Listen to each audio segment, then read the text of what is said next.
En fait, il n'y avait aucune raison de créer un nouveau médicament, une nouvelle boîte en réalité. Boire froid pour maigrir plus. Franchement, ça me répugne de voir ce qu'il y a dans les shampoings antipelliculaires de pharmacie. Bonjour YouTube, j'espère que vous allez bien. Alors aujourd'hui, je vous propose de faire une petite vidéo réaction des vidéos que j'ai chopées sur Internet. On va déceler ce qui est faux, ce qui est vrai ou ce qui est flou, tout simplement. Et je vous propose donc de commencer par notre cher docteur Mohamed. Alors, n'allez pas croire que j'ai un problème avec lui, c'est juste que je trouve que dans certaines de ses vidéos, il prend très souvent des raccourcis qui rendent l'information très douteuse. Let's go! Regardez comment les laboratoires vous prennent parfois vraiment pour des imbéciles. Ah, il parle des laboratoires pharmaceutiques. Je travaille dans un laboratoire dont j'y connais un tout petit peu quelque chose. Qu'est-ce qu'il nous dit, Dr Mohamed? En fait, il y a ce qu'on appelle du Nurofen FEM, F-E-M. C'est rose, le packaging. Donc, on a genré un médicament à destination des femmes, alors qu'en fait, tout le monde peut l'utiliser. Alors ça, c'est un placement marketing de l'entreprise. Alors, est-ce que c'est bon ou pas bon? Bon, je vous laisse en juger, mais c'est une décision marketing de l'entreprise pour cibler une population. En l'occurrence, ici, les femmes ayant des douleurs menstruelles. La seule chose, c'est que là, le laboratoire vous dit qu'on peut utiliser ça en cas de douleur de règles. Déjà, si vous avez des douleurs de règles, il faut consulter. Et puis regardez, vous avez le Nurofen classique, qui est exactement le même, hein, tout est pareil, c'est la même molécule, de l'ibuprofène. On a 400 mg dans les deux cas, et on a 12 comprimés dans les deux cas. Donc en fait, il n'y avait aucune raison de créer un nouveau médicament, une nouvelle boîte en réalité.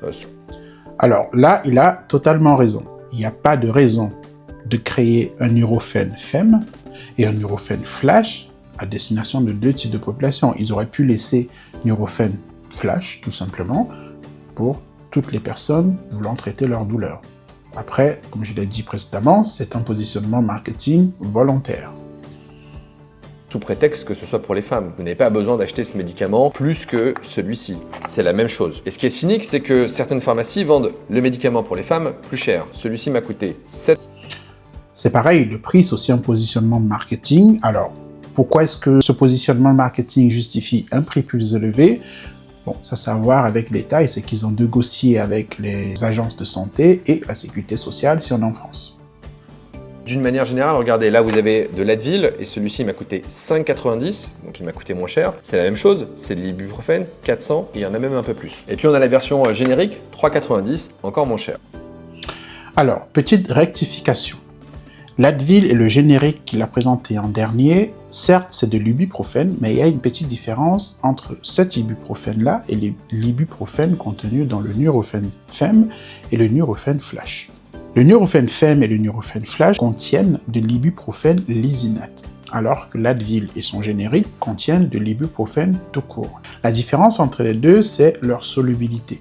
L'ibuprofène lysinate a une solubilité beaucoup plus importante que de l'ibuprofène tout seul.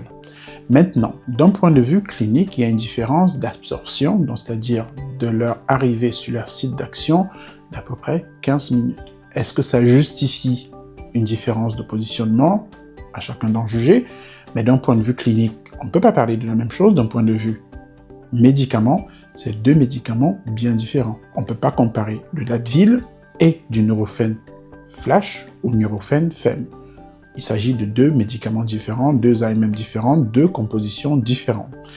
L'ibuprofène simple et l'ibuprofène lysinate étant deux formes chimiques de la même molécule, ont donc des propriétés physico-chimiques différentes, ce qui justifie une formulation galénique différente. Raison pour laquelle, lorsqu'on va sur le Vidal et qu'on regarde la composition des deux médicaments, on se rend bien compte qu'en fait, c'est deux compositions complètement différentes.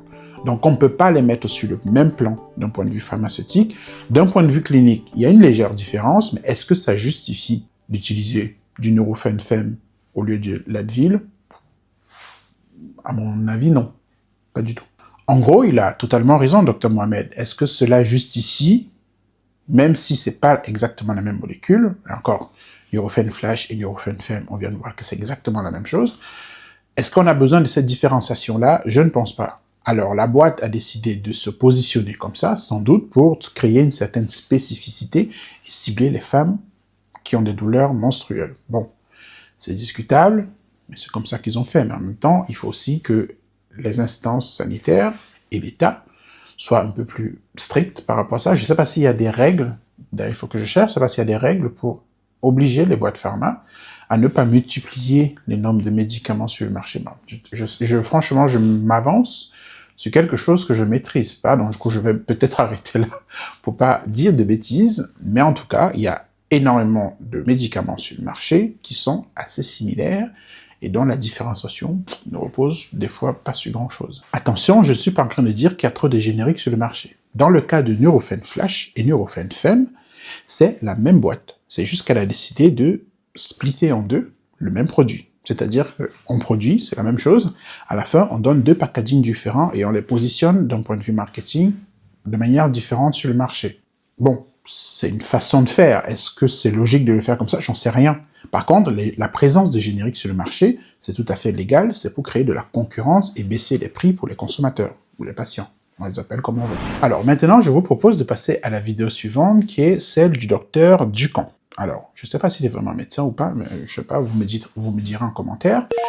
Il a été à l'origine d'un des régimes les plus populaires il y a 10-15 ans, le régime Ducamp, si certains s'en rappellent. Voyons ce qu'il va nous dire, le docteur Ducamp. Boire froid pour maigrir plus. Si vous buvez 1,5 litre d'eau sortant du réfrigérateur à la température de 4 degrés et que vous urinez cette eau à 37 degrés, vous avez élevé la température de 1,5 litre d'eau de 33 degrés. Alors il est facile de calculer cette dépense d'énergie. Une calorie, c'est la quantité d'énergie qui élève d'un seul degré la température d'un seul gramme d'eau. 1 degré pour 1 gramme.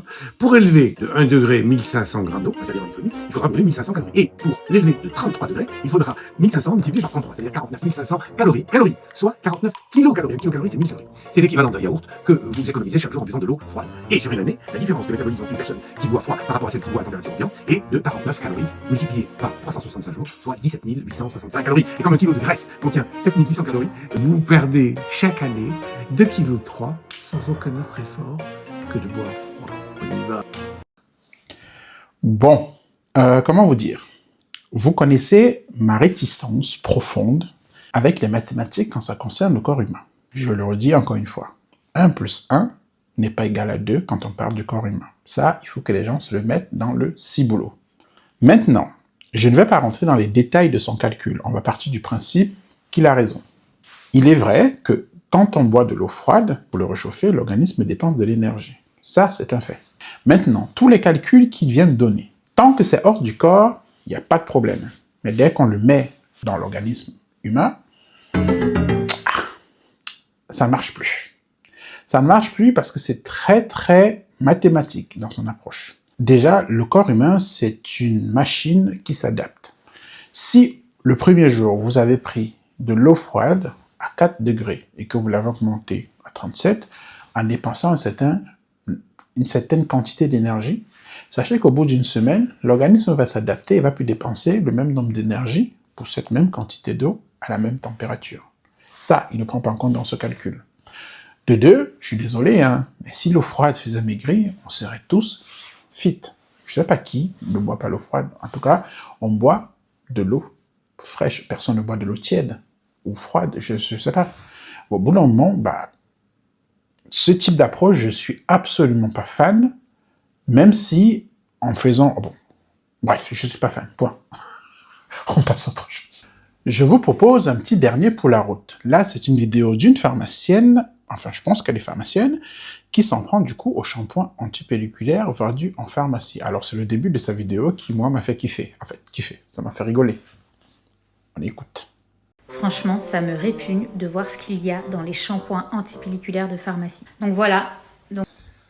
C'est ça qui me tue. C'est que ça la répugne. C'est pas des égouts non plus. Donc ça, le deuxième ingrédient, c'est presque dans tous, il y a toujours le même. Sodium lauryl sulfate. Un sulfate agressif. Alors, ok, je veux bien que ce soit un sulfate, que ce soit agressif, mais de là à ce que ça la répugne, moi je comprends. Je comprends pas. On dirait des égouts. Pourtant, c'est du produit chimique. Ok, c'est pas adapté pour des personnes qui souffrent de pellicules, parce que ce qu'il faut savoir, c'est que les lauryl sulfates sont des tensioactifs.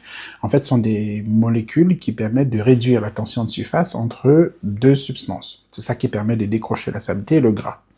Et c'est aussi ça qui est responsable de la mousse quand on fait des shampoings ou qu'on se lave le corps. Le problème avec les sulfates, c'est qu'ils sont très très forts et donc entraînent une sécheresse du cuir chevelu et des démangeaisons. Pour en souffrir des pellicules, j'en sais un petit rayon. Donc oui, c'est très fort, donc du coup, vaut mieux les remplacer par des détergents plutôt doux et en association avec des acides comme l'acide acétique, l'acide glycolique ou bien d'autres acides et des antifongiques. Donc oui, je comprends un peu son point de vue. Certes, c'est fort, c'est pas adapté. Ok, il y en a dans pratiquement quasiment tous les produits antipelliculaires du marché. Et je pense que si elle réagit comme ça, c'est parce qu'elle fait la promotion, parce que j'ai vu après, dans une autre vidéo, ou bien la suite même de cette vidéo, je crois, elle fait la promotion de son propre produit. Ce qui est logique. Mais de là à ce que ça la répugne, moi, je comprends pas. Répugnant carrément, c'est bon. Voilà, c'est tout pour aujourd'hui. Dites-moi si c'est un format qui vous intéresse ou pas. C'est facile à faire d'ailleurs. Je pense que je vais en faire même sans votre avis d'ailleurs. C'est très facile à faire et donc du coup, ouais, ce serait cool que j'en refasse d'autres. Pour ce, il faut que j'ai d'autres vidéos un peu croustillantes à trouver sur Internet. Je vous dis à la prochaine pour un prochain numéro et on se dit ciao!